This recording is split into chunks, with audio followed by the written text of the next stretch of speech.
Hey, it's Jeremy from Jeremy.net. I am a comic book artist, writer, creator, self-publisher, and I share my creative process here with you online. If you would like to support this channel, the additional bonus live streams twice a month, be able to read my comic books for free online, and more, you can become a Patreon subscriber for as little as $2 a month. Head on over to patreon.com/Jeremy. That's patreon.com/GERIMI. If you'd like to get a free digital sketchbook, receive monthly newsletters into your inbox with work in progress animated GIFs, showing you showing you bits of my creative process, little blog posts on what I'm reading, what I'm watching, things that are fueling my creative engine. You can sign up for my free monthly newsletter at newsletter.jeremy.net. And if you'd like to purchase physical copies of my comic books, or if you read digitally on Comixology or Kindle, you can head on over to amazon.jeremy.net. That will take you to my Amazon author page. You can pick up books like my first graphic novel, Eye of the Gods. It is a psychological thriller about a man cursed with visions he cannot control. Black and white, 144 pages. I'm the artist, the writer, penciler, inker. Whole project is a done-in-one, self-contained graphic novel. Or you can pick up a copy of my most recent project, Morning Star. Morning Star tells the story of Lucifer's fall from heaven as a Western. Volume 1 contains issues 1 through 4. Volume 2 contains the conclusion of the series, issues 5 through 8. Both volumes have extensive back matter. They have character sketches, character designs, thumbnails, page layouts, script excerpts, and more. Check out all of that at amazon.jeremy.net. There are links to all of these, the Patreon, the newsletter, and the Amazon author page, all in the description for this video. Okay, so I see Jay King's in the chat. How you doing, man? And Byron's here. How you doing? I was going to show. I wanted to start with this piece, which I pretty much feel is done. I wanted to throw this up, basically to tell Amar that he was right in that saying that this piece was finished. This was the piece that I had rejected, because I just felt like the way I laid out the values in terms of the darks and lights didn't properly work for describing the man as made out of stone while the woman being made out of flesh. But now, having been challenged to go back and recolor it, I've got I went through and worked on it, and I did have the version that I was working on during the live stream last week with the bright magentas and blues. That's still there. I'll probably make a printout of both just to make them available in case people want to check it out. But this was one where you guys challenged me. Let's see. I see Corvus over on Twitch. Thanks for dropping in. Thank you for watching. I'm a comic book artist, comic book publisher, illustrator, and I'm just live streaming my process. So yeah, Jay King says, my bad, I'm at work. No worries, man. I'm glad you're catching it when you can. He said it looks good. Yeah, so the main thing was just, this was an interesting lesson to me in terms of humility. I bailed on this piece in the ink stage. I didn't feel like it was working. Amar challenged me to go ahead and finish it. I started working on it, and while I wasn't 100% happy with what I was doing during the live stream, it's like one of those things where I was in too deep. I just kept messing around with it, and I think I brought this to a place where I was genuinely happy with how it came out. And so let's see here. Corvus says, wait, is that Perseus sleeping with Medusa? Well, you know what? I didn't specifically make it Perseus because, Perseus actually wins and cuts her head off. But I called this piece Medusa's Lover. And it's just the idea of, I don't know, perhaps the way that we could be drawn to things that are self-destructive, that are destructive to us, like a moth to a flame.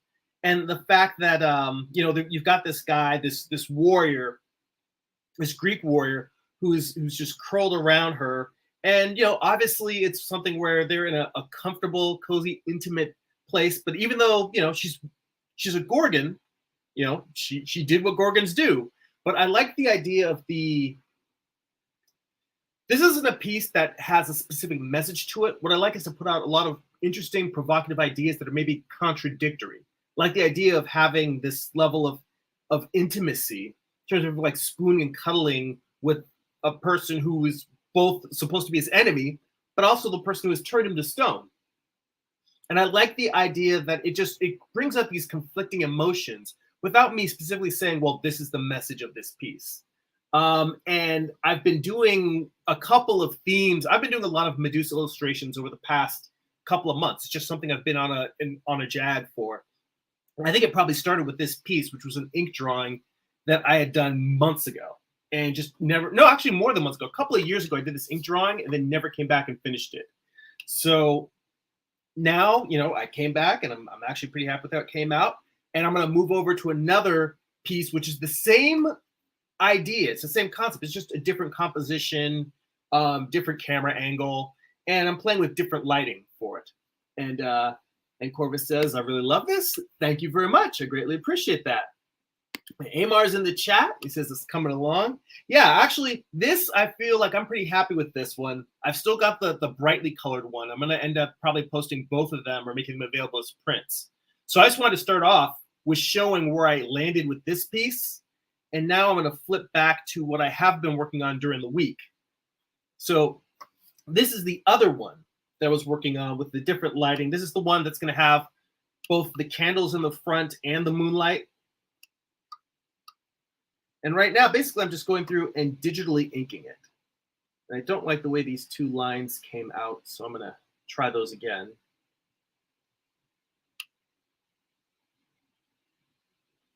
Oh, and Corvus, just so you know, I'm streaming multi-platform. So I'm streaming on YouTube, Twitch, and Facebook at the same time. So there's probably going to be comments that you're going to be like, who is he talking to? So I'm just letting you know, because I'm still fairly new on Twitch. I'm kind of getting my sea legs over there. But YouTube is probably the place where I've been streaming for the longest. So I've got a lot of people over there that are commenting on the stream that you probably aren't seeing. All right.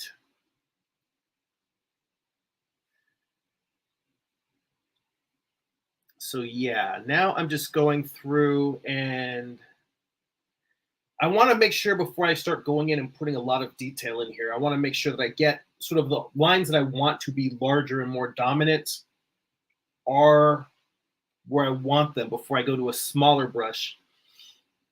Like notice here, the size of the brush and the size of the lines for the interior of the serpent's head versus the outline of the shape. I try to find a nice balance where I've got the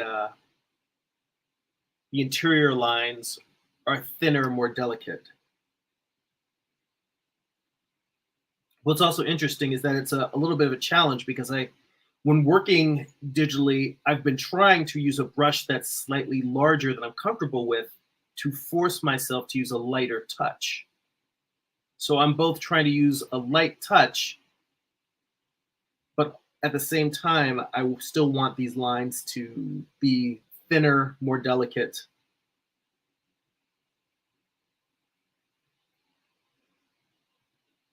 And that's just more about protecting my hand more than anything else. I mean, there's no reason I could just use a really tiny brush if I want small lines, but then I know myself well enough that what is likely to happen is that if I'm using a really small brush, then I will just press hard, thinking I'm going to get thicker lines, which is true. Even with the tiny brush, I can get a thicker line with this. But I don't want to press hard. What I want is to build up the muscle memory of using a very light touch, because that just feels better for my hand over time.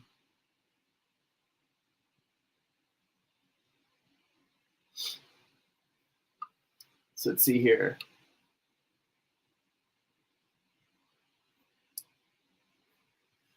Corvus asks, I have a question. Have you heard that the Energizer Bunny was arrested yesterday? I have not heard that. I don't know if that's a pun or a joke, or whether there's like some actor in costume who got arrested. No, I've heard none of that. So I'll be curious to hear what the punchline is. I mean, if somebody in a bunny suit got arrested, I hope that they didn't hurt anyone. Let's see here. Oh yeah, Amar's switching around to different platforms. This is testing out the Facebook comments. I do, in fact, see you. I see you over there, man. Testing out the Facebook comments. Corvus says he was charged with battery. I have not heard that one before. That's good. Thank you. A few other people also know that punchline. 93 RP1. And Amaris is in the chat. How you doing, Amaris? Thanks for popping in. We've got a full chat today. It's nice having a bunch of people hanging out while we're talking, sketching. Hope you guys are working on something fun and or creative. The other challenge that I have with drawing these serpents is trying to be, I don't know if judicious is the right word, but I'm trying not to put too much detail into the serpents with line art, because I've realized how much I can do with the scales in the tonal stage in terms of painting color.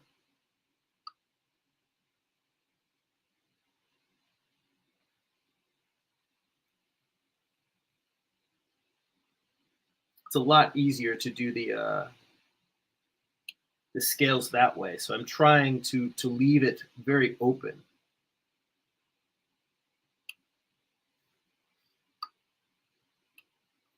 Let's see here. Mara says she's on the way to a baby shower. Says it's a snooze fest. That is unfortunate. I mean, I don't think it's a bad thing that you're going. It's unfortunate that you're not looking forward to it. But you know what? I always say that you make your own good times. If you're going to an event and it's boring, then maybe you got to be the life of the party. Find the people that are interested in the stuff that you do want to talk to, lock in with them, try to have good times and create. And there's no interesting conversations going around. Sometimes you got to be the person to create those interesting conversations. Let's see here. So Corvus asks a serious question. How many people are watching on other platforms? Just rough numbers would be enough. Right now, I think according to StreamYard, I've got about 8 concurrent viewers. So I think across all platforms, I think it's mostly YouTube plus you. And then one of my YouTube viewers, Amar, he hopped over to just test out Facebook. So I don't know if it still has him as being viewed there. It's funny. Mostly when I'm live streaming, I just look at it as a chance for me to sit down, get some work done. And when I'm not necessarily doing comic conventions, it's a chance for me just to stay in touch with people that have seen my work and are curious what I'm up to, what I'm working on in between conventions. So it's more of just like an outreach / creative hangout. I mean, a lot of people have told me that they're listening to me while they're drawing and making art, which is very humbling and flattering to me because I listen to a lot of podcasts when I'm drawing too. So it's kind of surreal to be a voice in other people's heads when I've spent a lot of time making art, and I myself am listening to creative people talking about their process, what they're working on, what they're thinking, what challenges they're having. That's another thing. I really try to talk a lot about the challenges I'm having because, I think that when we see people who make art professionally, and I'm including myself as a viewer of people making art professionally, because I'm doing the comic books is not my full-time job. I do have a full-time creative job. It just isn't comics. But when I'm doing comic books and illustration, when you watch other people doing creative work, a lot of times we just see these brilliant, perfect things, and we don't see how much struggle goes into making the amazing work that people do. And for me, I'm not at the place where if I just sit down and do a quick sketch, it comes out perfect. For me, every drawing I do that's even remotely decent is a battle. It's a struggle. It's tons of thumbnails, tons of layouts. And that's not by choice. If I could just sit down and just crap out a cool sketch, I would. But no, for me, it's of a lot of planning and a lot of trial and error. And sometimes, like the piece that I started this stream with, that's me revisiting something that I had worked on, had abandoned years ago, came back to, abandoned again, came back to again, and finally completed. My greater point is that I feel like by showing people how much work it can be to get to something decent, it might make people not feel so bad about what can often feel like a huge uphill struggle. Instead, just saying, try to find ways to enjoy the process. Because that's the thing. Even when I do drawings that I am not happy with, things that fail, I really enjoy the creative process. I love the creative process. So I try to at least spend a lot of time talking about finding joy in that creative process rather than just being upset that maybe something didn't come out right. Because most times, even the pieces that do come out, I would say, well, they don't come out the way I imagined them. Rarely has something come out exactly the way that I've seen in my mind's imagination. So I spent a lot of time talking about that, just a lot of process talk. Let's see here. Amara says, going to take my phone and tablet to make me socialize. Oh, they're gonna have to take your phone and tablet to make you socialize. Oh, well, I can get not necessarily enjoying socializing. I mean, we're all creatives. This is the crazy thing. There are creatives that are extroverts, but for a lot of us, we're all introverts. We're very much, enjoy being in that mental space where we're creating, where we have more control, where we're enjoying that feeling that you get from making things. But I looked at this whole thing of live streaming and making art in front of people as we all have an internal monologue. Our minds are constantly thinking about and analyzing what we're doing. And I looked at live streaming as for me, it's taking that inner dialogue that I have and within reason, just sharing it, speaking it out loud. So it's like those voices that we have in our head about where our work is and what we're doing. I'm responding to you guys as if you're part of that inner dialogue that I'm having. So when I've learned to take that approach and use it in terms of dealing with the outside world.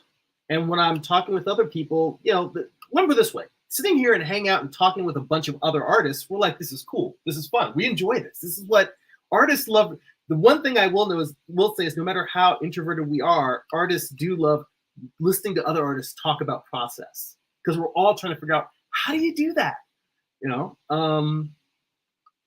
And while talking to other people who are not artists, they may not understand our internal creative language.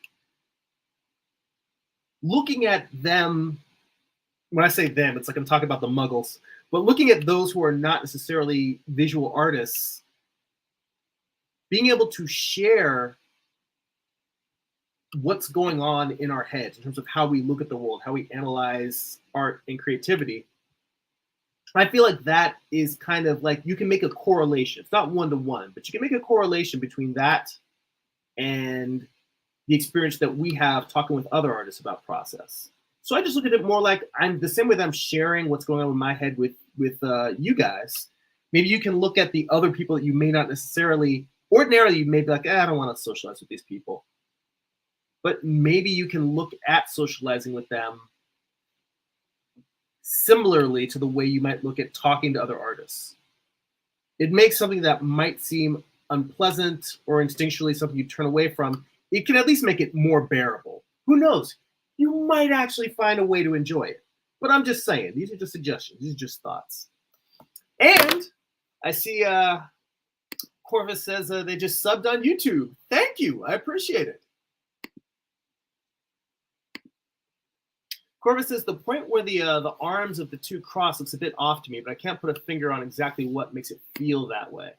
Well, I will take a look at it because I'll tell you, I definitely, there's definitely stuff that viewers have caught me on and said, "Hey, man, that's not right. You should probably fix that."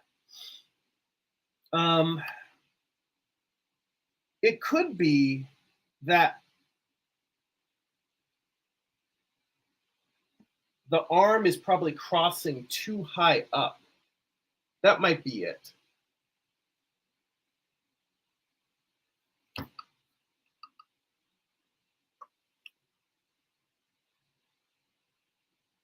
Or it could just be the fact that this line, I might have just curved the flesh in too much. That it could be just something as simple as that. That I really went a little bit overboard with that curve. Let me bring this back up a little bit. Brush thickness.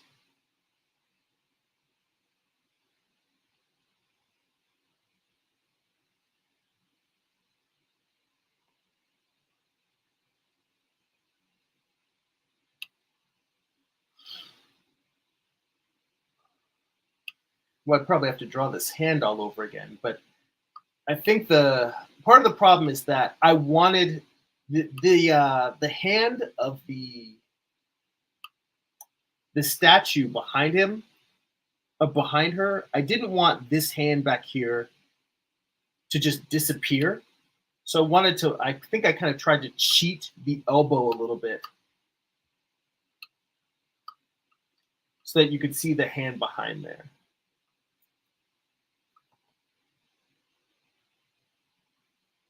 Let's see here. Byron's in the chat. Says, I can't believe she's dead, Jim. Talking about those people. Oh. Let's see here. Corvus says it looks better. This is the point where their crossing is okay. This is the radius. Okay.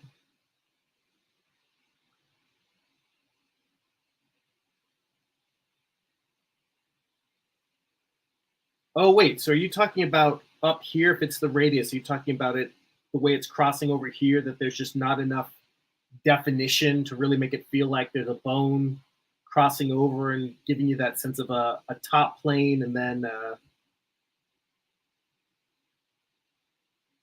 transitioning into the wrist? It might just be that I'm doing a poor wrist transition. That could be it. And what's interesting is, let me see, if I turn this layer back up, do I have this on 16%? A lot of times when I'm doing my rough underdrawing, sometimes I will, this is the rough undersketch that I was doing, that I'd made beforehand. And if I block out the volumes, sometimes in my mind, I think, okay, this works structurally, so I'll go in and put the line art. And sometimes when I'm darkening the line art or doing my inking pass, there are things that I leave out and they don't quite make the translation in the inking. Like I kind of thought you would just naturally feel like the wrist, you would get the sense of the division of the wrist, but maybe I need a little bit more detail in there, or maybe just a sharper angle noting the transition from forearm to wrist. I'm not sure if that's the part that you're talking about or if there's something else on here that's a little bit off. Let's see here. Corvus says the wrist is totally fine for me. Well, let's go back to the old favorite for correcting drawings. Let me just flip this back. Let's see here. We bring the underdrawing up just a tiny bit more.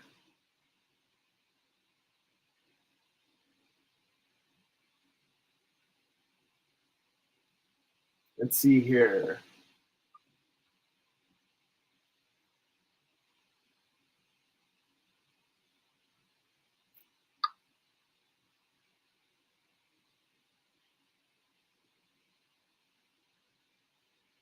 And I think Monkey God is in the chat there. How you doing? Let's see here.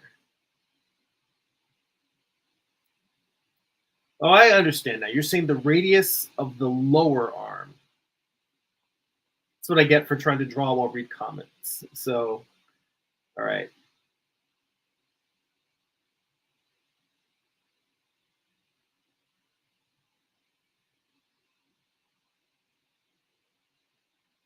So lower arm, radius coming from the thumb side. Oh wait, I'm drawing on my sketch layer.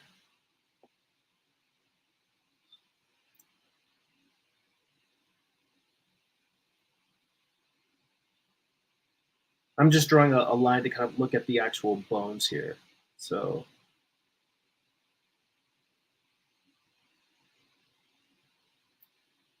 radius is on the thumb side. It should be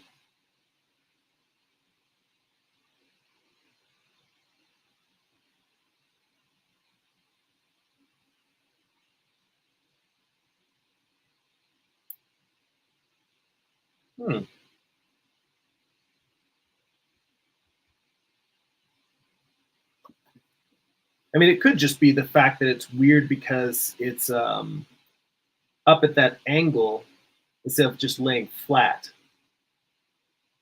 I don't know. That could be it. Maybe I need to just try it with a flat wrist.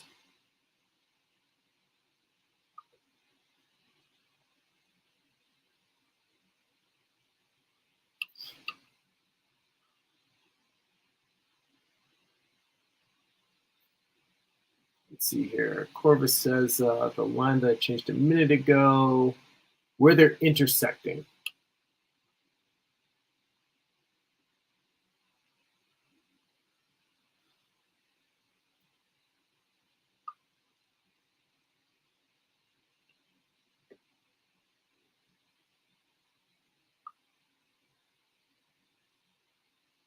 Well, I think if it's this line, let me switch to blue here. If it's this blue line, if that seemed to do the trick, then I can just leave it as is.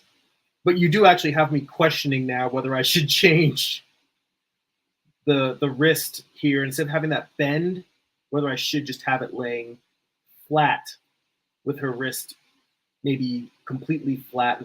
The problem is that I think I did sketch it completely flat, and then with the looking at the fingers curling, I guess, up.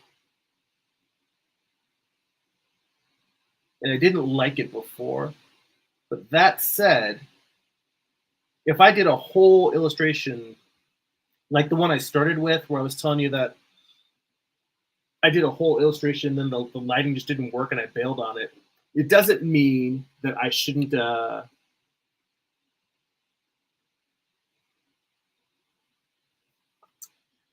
doesn't mean I shouldn't go back and retry this. Yep, it's always a time to go back and shoot for better. And let's see here. Corvus says the wrist looks great. It's just the crossing looks a bit off to me. I'm not an artist though. Well, you know, even if someone is not an artist, it doesn't mean that you don't have an artistic eye or an eye for looking at when anatomy looks wonky. A lot of times, I will tell you that artists, I mean, speaking for myself, there's a lot of times when I will see stuff that anatomically it looks fine to me, and only later someone else points out something, then I can see obvious mistakes. So, you know, you don't have to be an artist to give an artist feedback. It's up to me to look at it and say, well, what's the real problem here? What needs to be fixed? But now that I am looking at this, I very, very much want to come back and adjust that arm. I'm trying to decide whether to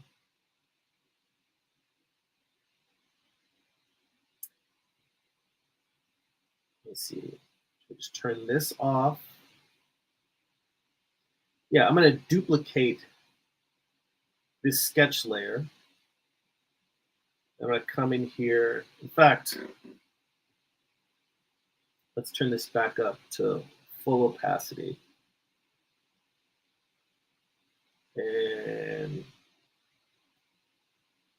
Go back to the red pencil. And we're just going to erase this arm, erase this hand. And I'm going to try drawing this with the hand laying completely flat.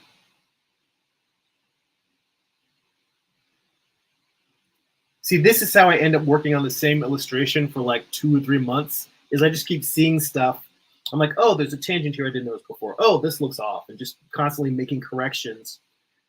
But this is also what I was talking about, the idea that a lot of times people don't necessarily see how long it takes to get to what I consider a good drawing. I mean, my sketches and my thumbnails are probably my favorite thing, because sketches and thumbnails do not have to be correct or perfect. They're supposed to be loose and full of energy and spontaneity. But as I go, I will find that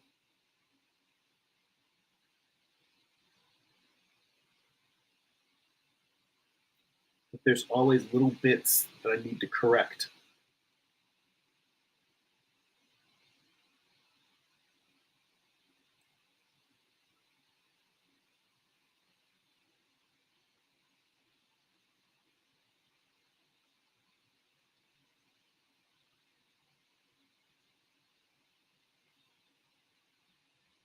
Bring this hand in a little bit more. This is the other thing, is foreshortening is one of those things that I still struggle with. And I think I wanted to have her arm coming out more towards this area, so that I wouldn't have to do as much of a foreshortened angle.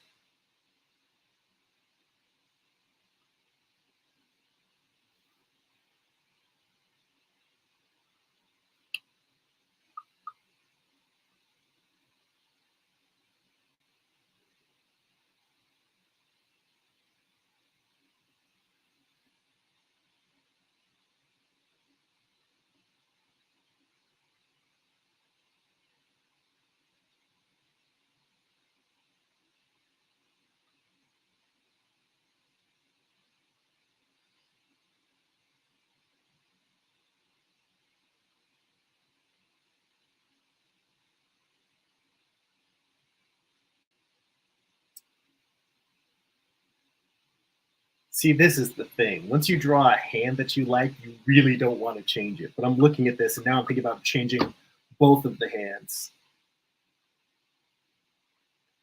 The nice thing about digital is that I have a whole nother layer with this exactly as I drew it. So if I want to draw this and move stuff around and I end up destroying it, it's fine. I can always change my mind and go back. Let's see what happens if we do these two things together. Remove the wrist. Before I erase these, let me put this in here. Let's move the wrist. This wrist, both of them basically are going to get more foreshortening.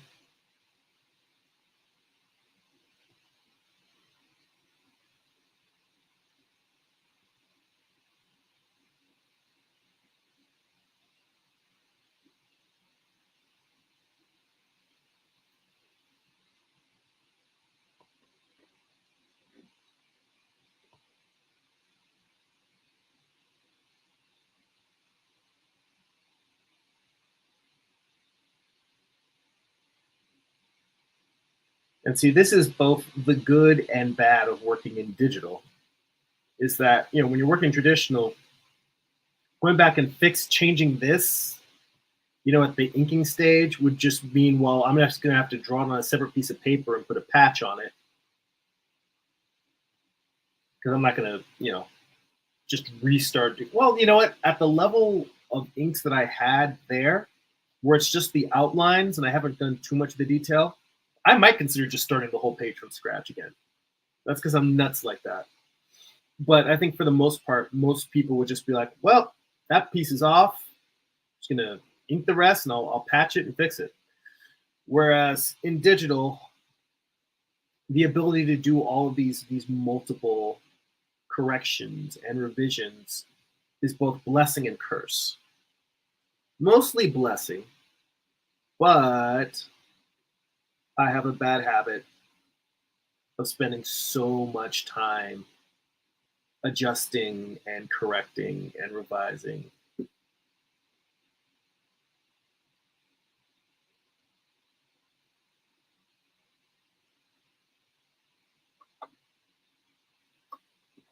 Trying to figure out how our hand is gonna lay.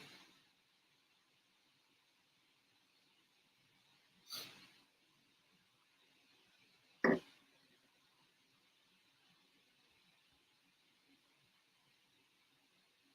see here. So Corvus says, I don't know if it's possible with your setup, but a bit of background music would enhance the parts where you're not talking a lot. I don't know what YouTube thinks though. Well, see, that's the problem. I know that that Twitch is set up so that you can have background music playing, and they'll like mute out, or they'll pull out of the replay. They'll pull out any copyrighted material. However, YouTube and I think Facebook are a lot stricter on that. So when I'm multi-platform streaming, I can't have background music playing unless it's something that I own. But I do encourage you to just put on your own music, because I mean, I'm sure I've got my audience is kind of all over the place, and my musical tastes are kind of all over the place. So I know that me playing DJ, someone's gonna be like, "Ugh, I'm not listening to that crap." So I'm like, hey, just have some background music playing. Put on your own jams. I mean, I appreciate the sentiment, and I know a lot of people on Twitch a lot of streamers do have music playing while they're going. But because I'm doing the multi-platform thing, I'm staying away from music. In fact, I used to have music that was royalty free. Like I would use loops from YouTube originally when I first started. Before I was live streaming, I would just put up time lapse videos, and we use loops from GarageBand, and you're allowed to use loops from GarageBand. But I would keep getting copyright bans, or not copyright strikes, but I would get like takedown notices because I was using music that was copyrighted. The reason why is because a bunch of people would use GarageBand loops for music in their videos. So anyone that was using it, it would say, oh, well, someone else is already using this. You must be infringing on their copyrights. The algorithm was too stupid to figure out that people are using this. So then I got to the point where every other month I would have a video that would get taken down. I'd have to go put in a ticket with YouTube and tell them, no, it's not. This is, I basically would use the copyright notice that Apple provides that says these loops are free to use. I would have to repost that and then send that to them, and they'd have to put the video back up again. And it got to the point where I was just like, you know what? I'm not putting music on my videos. I'm gonna draw and talk. That said, like I mentioned earlier, please play some music in your own place in the background. Because I do know that sometimes, even though I try to keep a steady flow of conversation and reading comments from the chat, I know there's definitely times when I'm drawing and I get focused just on that. And I'm just in the zone and not talking. And you're like, dude, it's crickets. Come on, I'm here for entertainment.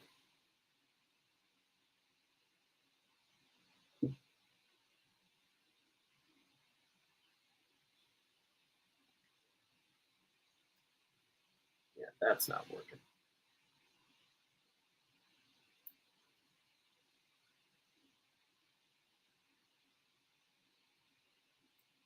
I was trying to draw the fingers kind of like hanging over, but I feel like the wrist probably should come down and then the fingers resting on the surface of the bed. That's kind of what I'm trying to work out here. It looks weirder with my my glove, but there we go.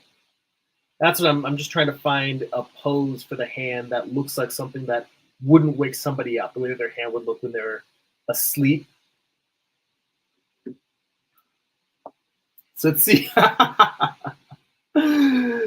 Salazar's in the chat. How you doing, Frank? Says, hello, silence, my old friend. I thought it was darkness.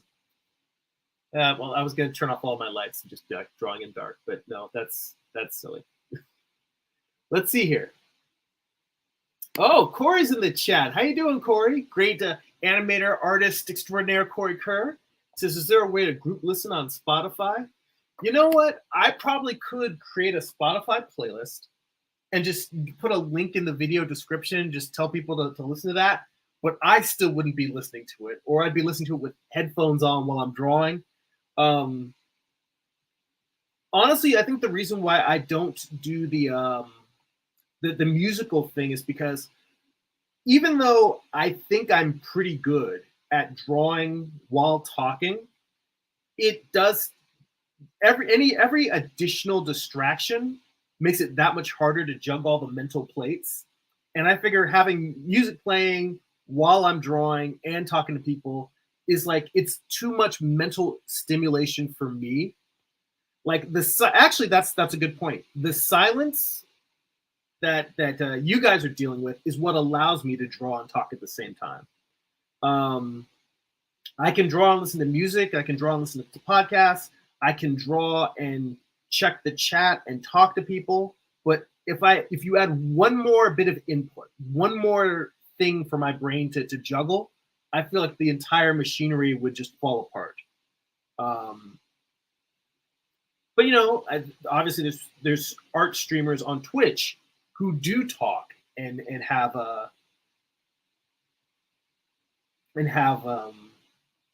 music playing. So maybe that's just me being a whiny baby and looking for excuses to not do it. I am willing to admit that that's a possibility. Let's see here.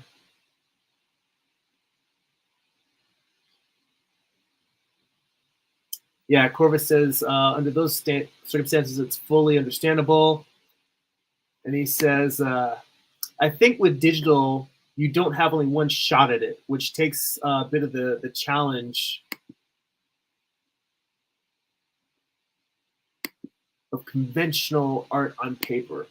Yeah, you know, it's funny. In terms of the one-shot challenge of it, I'm also somebody who, when I'm drawing traditionally, I will, you know, on paper, I'll have multiple versions. Like, okay, the piece that I started with, if I actually flip back real quick. So this ink drawing that I had bailed on before and now brought to a finish, if I turn multiply off, go back to normal. So this drawing, even this is something that I have like 2 other traditionally drawn ink drawings of this that I threw away. It took me 3 tries to get to this, which then I was coloring and was like, oh, it's not working, and bailed on it. So it takes, I think it's one of those things where it's up to the individual creator. Some people will just do the piece and they get the expressive idea out and they're like, that's it works for me, I'm happy. With me, I'm constantly trying to, and we get into this conversation every week because I admit that I am a perfectionist. But what I'm going for is not perfection. What I'm going for is the best that I'm capable of. Because the best I'm capable of is not perfect either. But what happens frequently and what causes me to go back and redraw and redo these pieces over and over again is that when I get to the finish and I look at it and I'm all, this isn't the best that I personally can do. I look at it and I'm all, I know that I'm capable of making something better than this. So that's what I'm chasing. And it seems like to get to the best that I'm capable of always tends to take more than one pass, whether I'm working digitally or traditionally. Let's see here. And Frank asks, I'm liking the Medusa illustrations. Will these be available as prints? Yes, they will. I've been meaning to put together the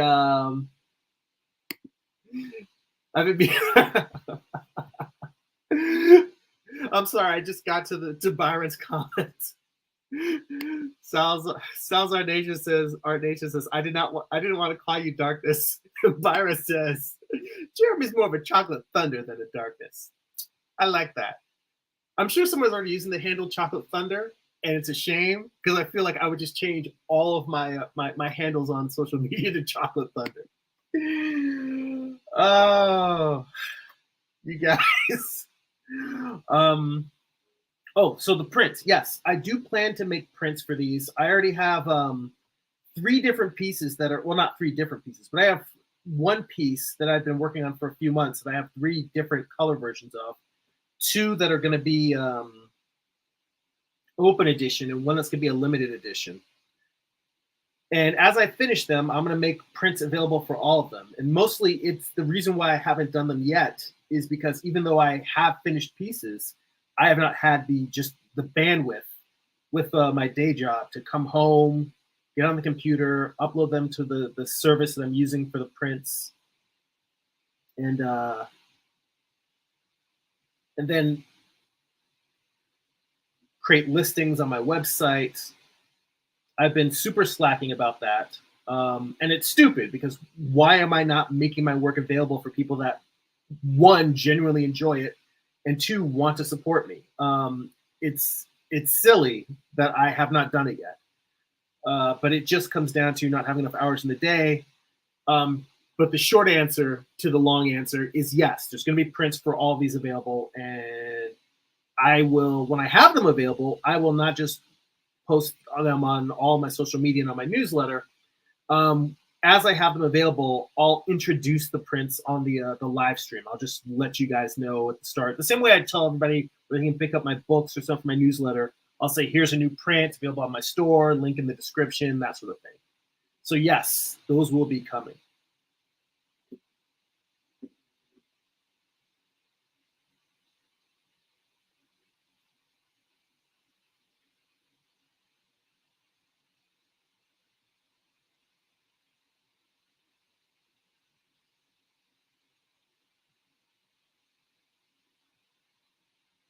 And now that I look at this, I feel like this arm is a little bit too pressed in.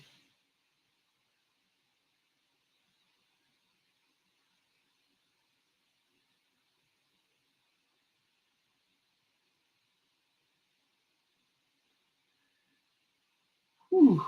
Pardon me. I didn't finish my morning coffee.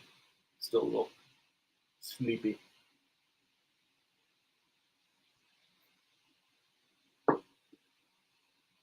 Let's see here.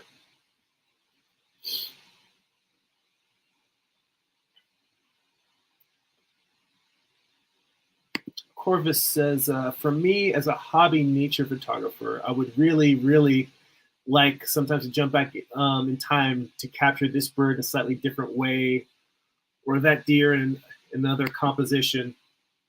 Yeah, I know that's that's an interesting thing about photography, which I view as both art and documentary. It's kind of serving dual purposes, but I have to imagine that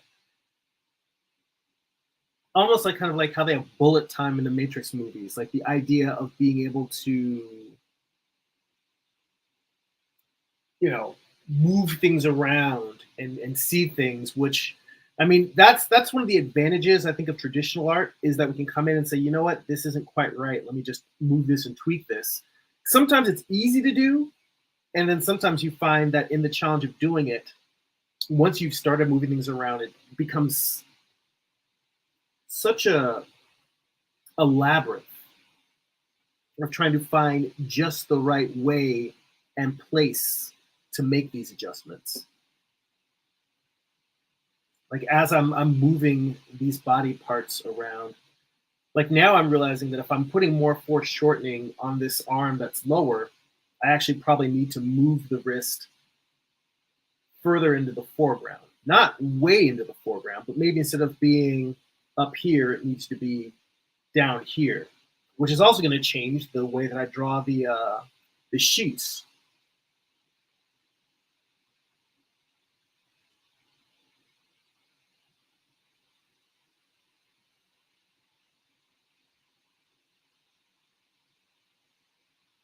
The middle opacity down a little bit. By the way, something that I've discovered about myself is that while I seem to be like blathering on and on and on, the times when I go quiet while I'm drawing, those are the times when I'm like, oh wait, I'm actually concentrating on this. This is hard. It's not working. Because much of the time, particularly when I'm doing what I consider inking, whether traditional or digital, that's the time when I can kind of relax my brain, have some fun. But when I'm trying to fix a drawing, hmm,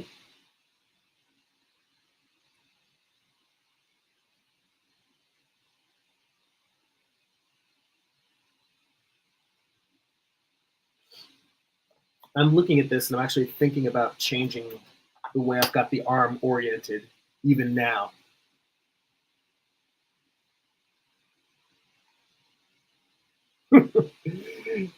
Yeah, Corey mentions listing things for print is so taxing for me. It feels like homework. Yeah, very much so. It'd be nice, like the fact that I use Printful to do all of my my print fulfillment. And what would be really nice is if you've got like the share button and it's got like Procreate, PSD, JPEG, TIFF. It would be nice if there was just a share button for Printful and I could just output it and just go straight there, creates the listing based on my previous settings, um, goes right to the store. That would be pretty awesome.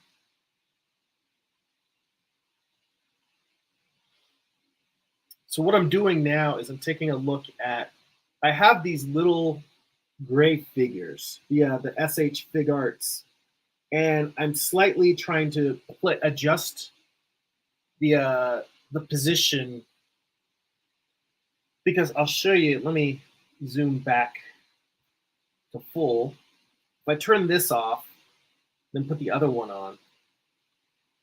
What I liked about this earlier sketch was the bend, the angle, how it comes to how her upper arm, the one that's laying against the bed, how it comes down and then angles up towards the wrist. But as I'm realizing that that looks wonky, as I'm trying to do her arm laying completely down, I realize that I'm losing that break in the arm, that bend. And that bend, I think, gave the piece a bit of rhythm. So the question is, how do I get that rhythm back? So there's two things I can do about it. I can either try to push her shoulder further down and have her shoulder resting more against the surface of the bed, and then have the arm bent, or I can still have this coming down and maybe have something where her arm is turned in towards her body. But that's weird and awkward too. Point being is I'm kind of looking at this little gray figure, trying to figure out what are my options for something that's not going to make it look like her arm is broken.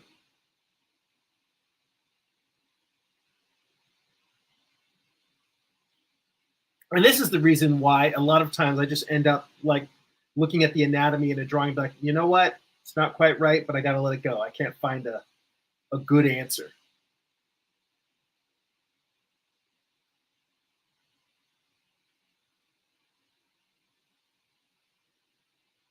Hmm.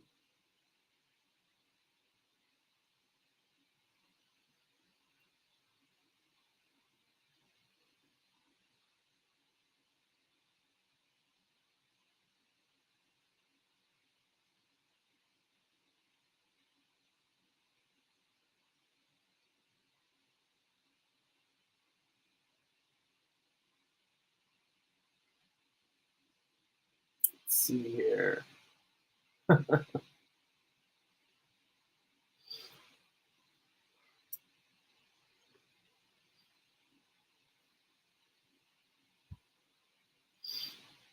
Oh yeah, Corey and Salazar Art Nation are talking about Printful there. Yeah, the nice thing I like about Printful they is that they can integrate with different stores. So if you have a Shopify store, if you have um, WooCommerce, Store Envy, a few different platforms. They have it so that you can just set up however your store is. The person goes to your website, they purchase from you, and then the order goes straight to Printful, and they'll do the fulfillment. And you don't have to sell everything you make through there. Like, let's say you've got comics that you ship yourself, and then you've got prints, and you've got other items. You can have like the prints and the T-shirts fulfilled by Printful, and then you can have other items like your books or stickers or anything else that you make, have that be fulfilled by you. They can buy all that in the same order, and then you just ship out your stuff. And you can have a message letting them know the shipment's gonna be in 2 parts. But the Printful stuff will come from Printful, the other stuff will come from you. I am pretty happy with that service.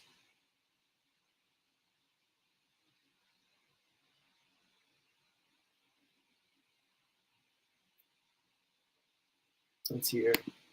Corvus says, I really like the positioning of the arms because the arms are almost parallel to each other, which is admittedly probably in the nature of their pose, or they have almost the same bend to them. And Corvus says, you could leave her arms straight and get that rhythm from the sheets. Possible. Let's see here. Oh, and on Printful, yeah, Corey says white label too, so it'll ship with your branding. Yeah, they have a thing on Printful where you can upload logos that they'll put on, and I don't know if they charge a little bit extra for that, but if you want to keep your branding consistent, you want it on the outside of your packaging, then it's worth it.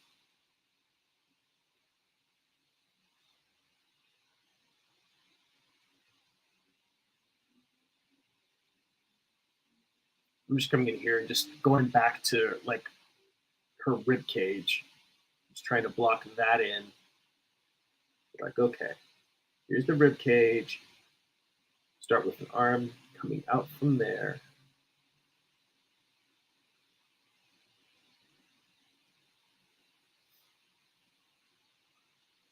Maybe that's what I need to do, is have this arm come. It's a bit too much, but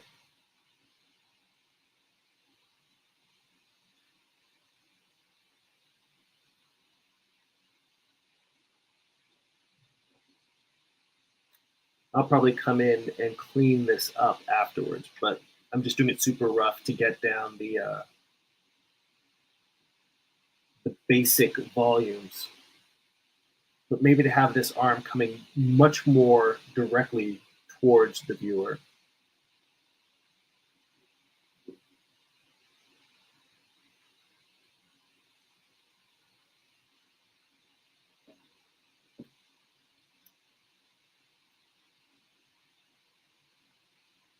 Now the problem is with this angle, I'm no longer having the palm turned up, because at this angle, it only makes sense to have her elbow turned to the outside and have the wrist coming over from the top.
I know, quiet here, but that's because I'm sort of, even though I make that whole thing about sharing my internal monologue,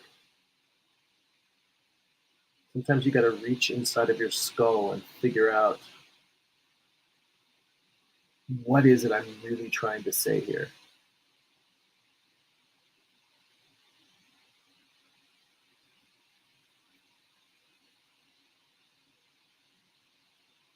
So I feel like I keep trying to force the lower arm, her lower arm, into that laying on its back position, the pronated position, because I've got the other arm down. I want the other arm to be in opposition to it, just compositionally. But I just don't think that that's working.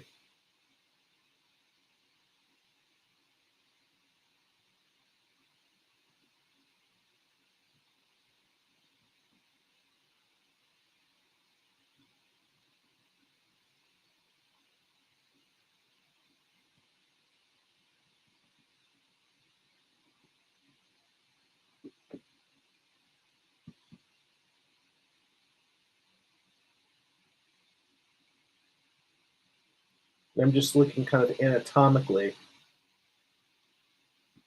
I think,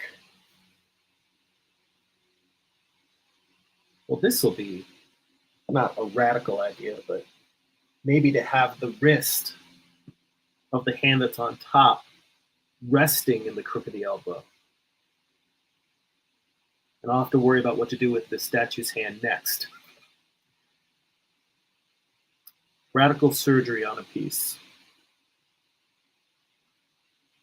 But you know, part of the reason why I don't mind this so much is because I'd rather do this kind of like going in, even after I was ready to, even after I'd started inking, to go in and make these corrections and adjustments. If this is something where I would have just gotten to the end of this piece later and been like, oh, I biffed it. Why not make these changes now?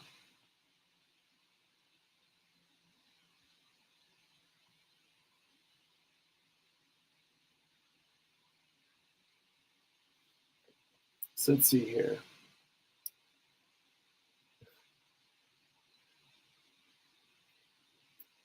Well, Corvus says he's got to take off. Streaming with a buddy who's hanging out. But you know what? I appreciate you coming by, and I appreciate you subscribing on YouTube and following on Twitch. And it says can't afford a Twitch subscription. You know what? I get it. It's pricey. Everyone's on a budget. I'm just glad to have a new viewer, and I'm glad you had an enjoyable experience. Hopefully, you'll join me with a few future live streams. So it's good to see you, Corvus. Damn, I even realized we're already at an hour. That just flew by. Let's see here. Corey says, the only thing I don't like about Printful is that everyone has gotten used to a much faster shipping time. You know, everyone is used to the Amazon getting stuff in 2 days or 3 days. But for me, the benefit is less about the shipping time than it is about having someone else to do the fulfillment for me. Because I never want someone who's supporting my work to feel like I don't care about them. I do very much care about them supporting and liking my work. But that said, the time to pack and ship and go to the post office, or even if it's just, you can schedule a pickup from your home or your studio, it's still extra time that takes me away from making art. And I feel like my time is best spent producing things as opposed to just packing and shipping stuff.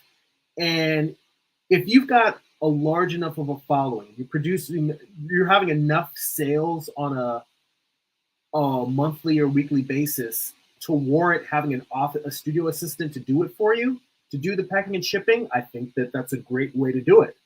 But for most of us indie artists, we're doing it on our own. We don't have an office assistant. And so for me, the thing about Printful is, okay, I'm losing the fact that I'm not having something shipped in 24 to 48 hours. But think about what it means to have something ship in 24, 48 hours. That means you get the order in, you stop whatever you're doing, you go, you pack that, and then you make sure you ship it out the next day or the day after. For me, I'm willing to sacrifice the idea that the shipping is going to be a couple of extra days. And it lets me just continue with as much work as possible. And plus, on one hand, people are used to getting stuff, to getting things that they order like next day or 48 hours. But on the other hand, I look at people supporting indie artists' work. We're also used to Kickstarters where they don't fulfill for 3 to 6 months. So I feel like it's more of a happy middle ground than it is a perfect solution. But it's a middle ground that, if you ask me what I prefer, I found that whenever, like, what made me switch was that I found that every time I had to get an order, I was happy for the support, but I dreaded open, because I keep, like, I don't have all of my print stuff just out. I have like a whole like storage closet where I have my convention supplies. You have to go in, dig them out, get the packing supplies out of the closet, roll them out. I think if I were shipping multiple things on the daily, then I would just have the stuff out all the time. It probably wouldn't be as much of a pain in the ass. But because it was something where I started to dread every time I had to pack an order, that's what made me say, okay, I need to find a better way to do this. So again, it's not the be all end all solution, but it solved what was becoming one of the bigger problems for me in terms of shipping my orders. So yes, I am a shill. I'm a shill for Printful. Let's see. All right. Well, we're at about an hour here, which is my usual streaming time. Let me see. Let me see if I can just resolve what's going on here with these two hands.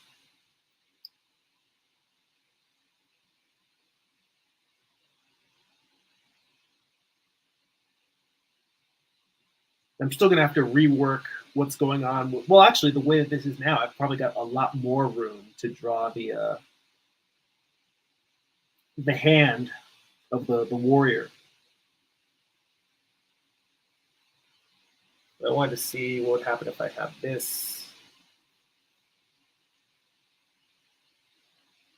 As crazy as it sounds, I'm turning this upside down because this seems to be the angle that's going to get me closest to what I want to do here, which is a little bit weird. Let me erase this again. And what I'm trying to get is a curve so that the end of this ellipse, I'll tell you what, you learn how to draw ellipses very well freehand, it will make figure drawing so much easier. Because now I can kind of estimate where the wrist is going to terminate. And actually, I want this ellipse not be a complete circle because it's going to be flatter to be more of the shape of the wrist. But basically, the cylinder of the forearm, I want to have it coming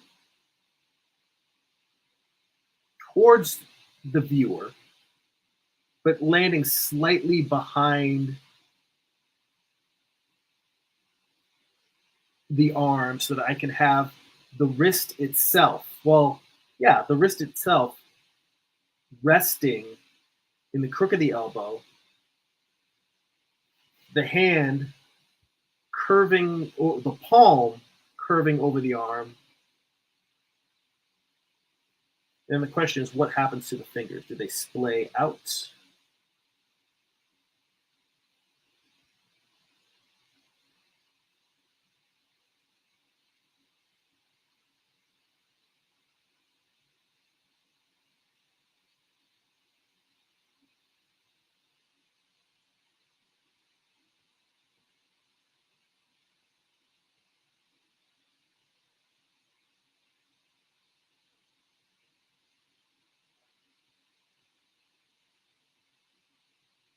Drawing hands are hard enough, but for some reason, drawing the hands of someone who's asleep and getting the feeling, because drawing someone sleeping, you want to get that sense of solidity, but limpness. Like you want it to feel almost not lifeless like they're dead, but lifeless like they're unconscious, like they're not actively moving.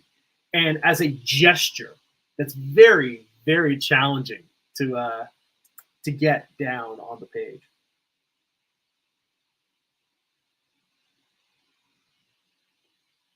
All right.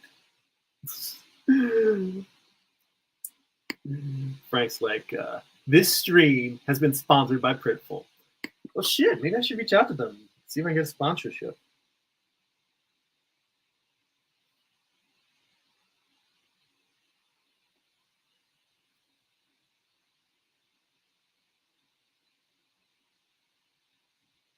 Well, you know, I will tell you that I am tempted to wrap the stream up here.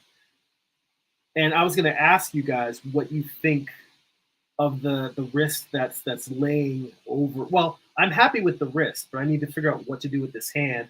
And I realized that I could ask you guys your opinion about what you think of this this hand that's draping over the other arm. But I also know myself well enough to know that I'm going to draw and erase this hand like 4 or 5 times. Like, because that's how I do it. Is I just keep working and working and working until I get it right.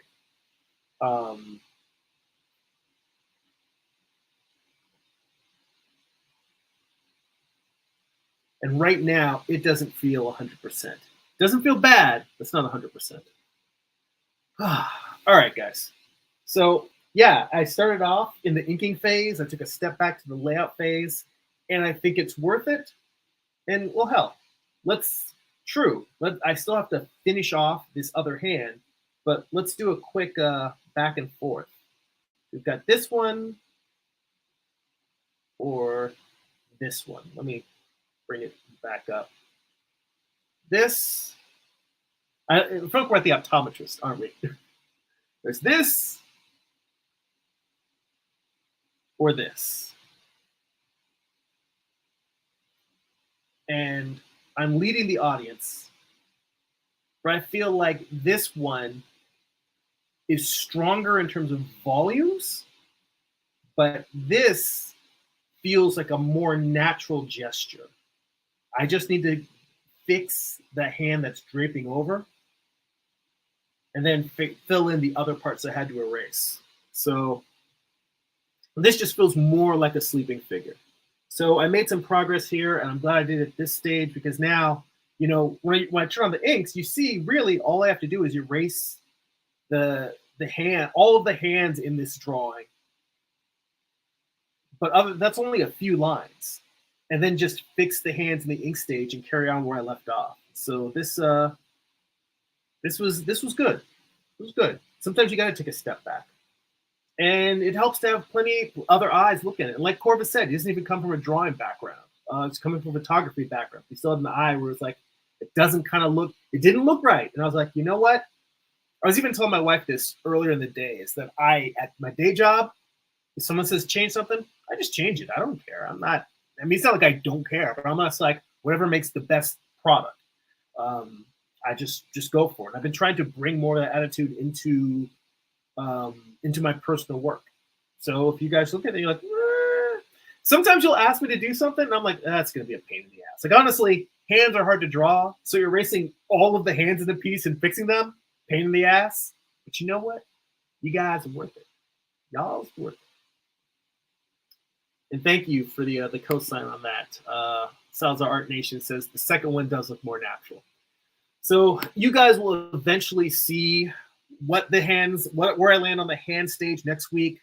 Who knows? Depending on how the week goes, I may already have this piece colored by then. I mean, let's not get crazy, but making some progress. All right. On that note, let us wrap this up as we always do, by thanking everyone who watched and participated and hung out for this live stream. All of the thoughtful comments, the time, sharing, the back and forth. I greatly appreciate it. If you'd like to support this channel, you'd also like to get 2 bonus live streams a month. We do a thing called Art Book Study Group. And that's where we sit around and we do a live stream where we take out some of the best art books around, do studies from them, dig in, try to suck out all the knowledge we can. You can become a Patreon subscriber at patreon.com/Jeremy. That's patreon.com/GERIMI. And for as little as $2 a month, you can become a Patreon subscriber, get access to those bonus live streams. You can read my comments online for free and more. There's additional tiers with other rewards. head over to patreon.com/Jeremy.